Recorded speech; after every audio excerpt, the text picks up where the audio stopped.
Sports HQ, Florida quarterback DJ Lagway is entering the transfer portal. Lagway was a huge get back in the day for former head coach Billy Napier in that class of 2024. Our partners over at 24/7 Sports at the time ranked Lagway as the #1 QB in the class and the #3 prospect overall. But this past season, after a stellar freshman year, the success did not follow. End of the year, maybe not fully healthy, and the numbers certainly not healthy at all. 14 interceptions were the second most in FBS play. 16 passing touchdowns and a record that was certainly forgettable for the Gators at 4-8. Now, John Sumrall stepping in to be the head coach with Billy Napier gone, and we'll need to figure out the QB position because it will not be Lagway as part of the competition to be the QB1 in Gainesville. We now bring in the king of the transfer portal, Cooper Patagna. And Cooper, I think that this is not a shock, certainly to me, being a Florida alum. I don't think it's a shock to many people out there. But you thought that maybe there'd be a chance that Lagway would at least stick around for a little bit. There were video of him recently working out in Gainesville and looking a little bit slimmed down. But now, even with the new head coach, why do you think right now was the time that Lagway is going to enter the portal? Well, the portal opens up in a couple weeks, and for John Sumrall, who is pulling double duty, being the head coach of a college football playoff team in Tulane and spending his time also in Gainesville, maybe it was that all-important meeting that these two probably had, if I had to guess. And for DJ Lagway, this is a guy that would serve under new offensive coordinator at Florida, Buster Faulkner. And you think about Buster Faulkner and what he's done with Haynes King at Georgia Tech. That was a system where they relied heavily upon Haynes King's legs. And you think about DJ Lagway, the fit here, more of a systematic pocket passer, a guy that is a good athlete, can pick up some yardage on the ground with his legs. But Haynes King was a guy that has over 900 yards rushing this season. So maybe the on-field fit didn't make sense, and maybe there's just some programs out there that are quarterback-needy teams. I mean, you think about it, Texas Tech could be one after Baron Morton's exit. Clemson really doesn't have an answer there as well. Indiana, and there's certainly a couple other teams that we'll talk about here in just a little bit, but this is a market for DJ Lagway. The water's warm right now, and he'd be smart to take advantage of it. Yeah, certainly is a disappointing end to his tenure in Gainesville, because what we saw from Lagway his freshman year had so many people, myself included, thinking that he could be a potential Heisman finalist. And the year goes the way it does, ultimately with Billy Napier being fired. The Lagway that we saw, what Lagway do you think will be there in the future? Is this a guy that you think can live up to that 5-star potential and all the hype, or where do you fall on him?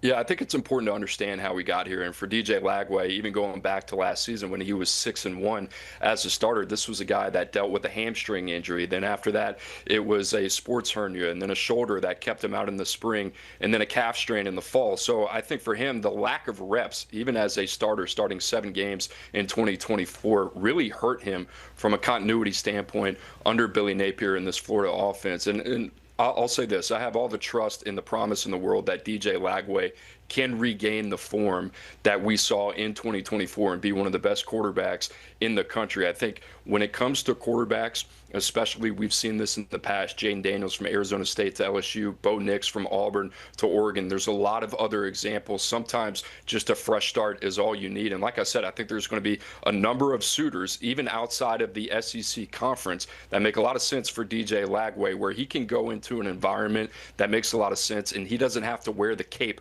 24/7, 365, and be the guy that he thought Billy Napier in Florida needed him to be, ultimately to help Billy Napier keep his job. Yeah, certainly had a whole lot of pressure on his shoulders, and there was even those quotes of him feeling like he had to play well to be able to keep Napier's job, and all the NIL deals with the Gatorade and all that did not work out in Gainesville. So now we get to where does he go next? The initial list, and of course this is only a few minutes into Lagway intending to enter the portal and making that announcement, but we're looking at a Duke, Stanford, Kentucky, and Baylor. Lagway is from Texas, but I know that you might be high on some other schools potentially that might be able to land Lagway, and I reiterate, this is very early in the process. Yeah, I think this might be some wishful thinking for these programs that you see here. Duke obviously went out and they spent big money on Darian Mensah last year. Stanford, new head coach, Baylor as well in a must-win year for Dave Aranda that's coming down the pipe. But other schools out there, I mean, Texas Tech to me makes a lot of sense. We know how aggressive they are in the transfer portal, one of the best classes last year, and a big reason why they're have a bye right now and a number 4 seed in the college football playoff. To me, that one would make a lot of sense. I keep talking about the environment, the play calling, the protection on the offensive line, the playmakers that you would have with Will Hammond, the backup, who Texas Tech likes a lot, suffering a torn ACL a little bit later in the season. Texas Tech could go big name hunting, and DJ Lagway is a name that makes sense. Clemson is another team that I mentioned. I think this one makes a ton of sense for Dabo Swinney on paper because DJ Lagway, from an intangible standpoint, is a guy that fits Dabo Swinney to a T. And we know Dabo Swinney's reluctance to use the transfer portal, but they went in last year. They got a guy like Will Helt from Purdue. I think with the pressure a little bit turned on, they need a guy. Is it going to be Christopher Vizina? I doubt it. Could they sell DJ Lagway? You go down the list. Indiana is going to need a replacement for Curt Cignetti. If I'm in Lagway's camp, I'm looking at Bloomington, Indiana. I'm looking at Arizona State with Kenny Dillingham. Somebody that has a track record for developing quarterbacks and getting them to maximize their potential.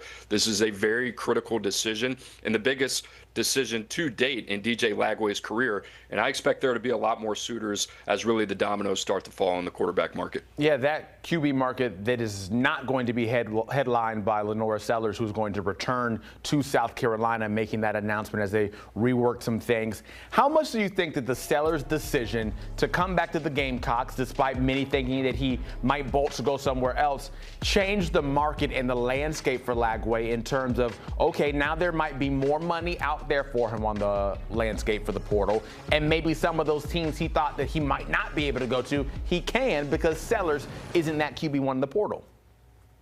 It's a smart play from a timeline standpoint because you look at the portal right now, who's out there at the quarterback position, right? I mean, Colton Joseph from Old Dominion, Jaden Craig from Harvard, that's a far cry from a talent level like DJ Lagway. And some of the names that we've heard, Lenore Sellers, you mentioned, he's coming back to South Carolina. Other guys like Sam Levitt, Bryce Underwood, even at Michigan, if those guys were to jump in the portal, DJ Lagway would probably be running third. Even a guy like Trinidad Chambliss, if he were to get a waiver and come back hypothetically, right, tinfoil hat, I think it's smart for DJ Lagway to jump in because right now he'll get a real idea of who the teams that are actually interested in him.